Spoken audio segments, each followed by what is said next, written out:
Assalamualaikum warahmatullahi wabarakatuh. Salam jumpa, selamat malam kepada pencinta timnas Indonesia. Yuk kita kembali lagi di channel YouTube AA Wawan yang selalu membahas tentang sepak bola Indonesia, tentang sepak bola yang menjadi olahraga paling populer di dunia. Alhamdulillahirabbil alamin. Di tanggal 26 kemarin timnas Indonesia mampu menekuk telak timnas Vietnam dengan skor 3-0. Gol tercipta oleh Bang Jayadi, Wak Haji, Ragnar Oratmangun, dan striker kita Ramadan Sananta.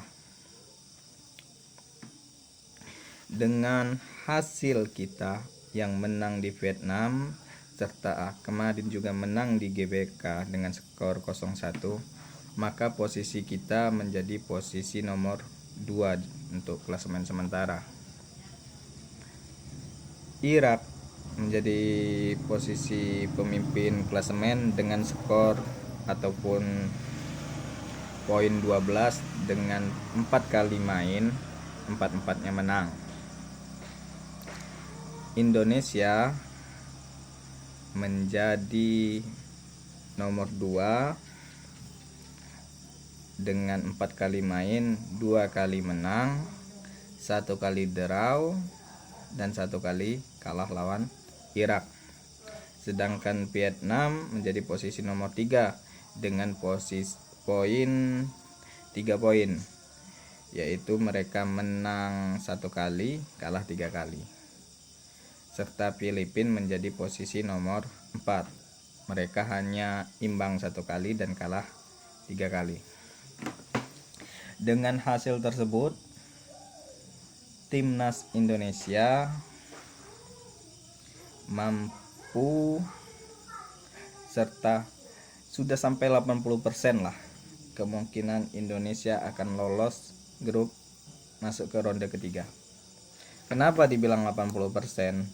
Dengan sisa 2 laga yang tersisa, karena seandainya pun Indonesia 2 laga tersisa itu kalah, kayaknya kemungkinan besar hanya faktor keberuntungan Vietnam mampu mengalahkan Irak di kandang Irak.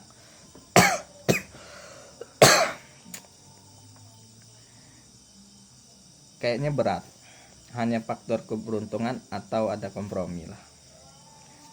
Nah, kalau Vietnam hanya menang pada melawan Filipina, maka poin Vietnam hanya 6.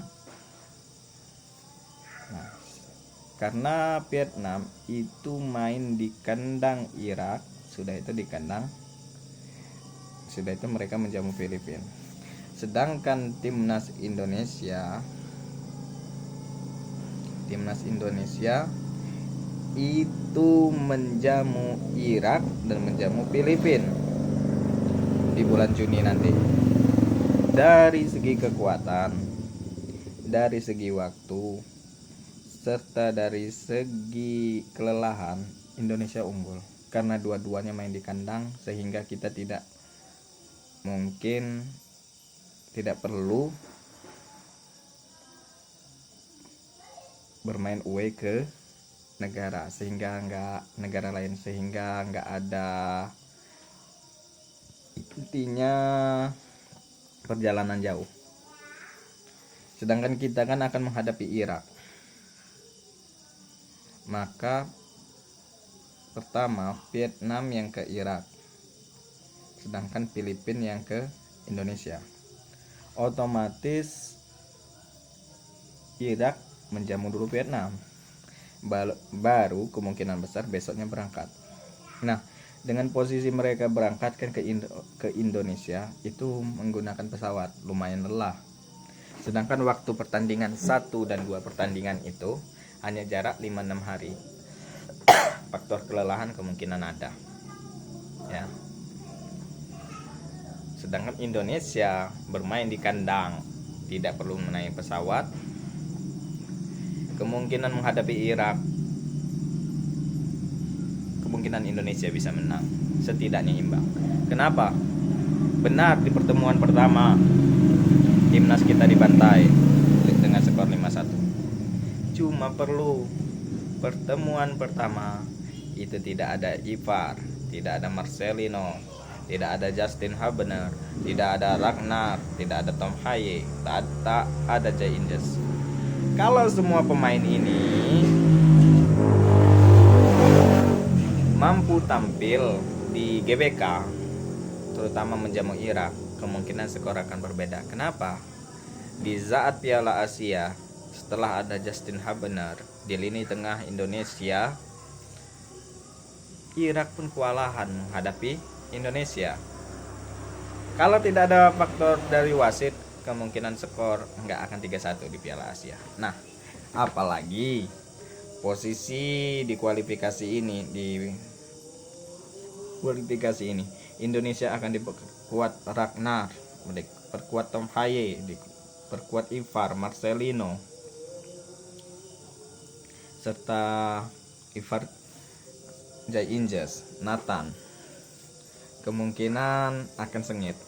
Apalagi Martin Vez atau Oriol Romeni itu bermain, sehingga ini akan menjadi perlawanan. Kita lihat di lini tengah Indonesia sangat mengerikan. Kalau sampai STY menasang backnya 3 back ini, Elkan, Rido, serta Jay Inges, sudah itu 6 gelandang ditasangnya Marcelino, Nathan Joaon, Ivar Jenner, Tom Haye, Justin Habener, serta Jakob Sayuri. Untuk satu strikernya Ragnar Orokman, kayaknya akan menjadi perlawanan keras karena Indonesia mempunyai lini tengah yang baik.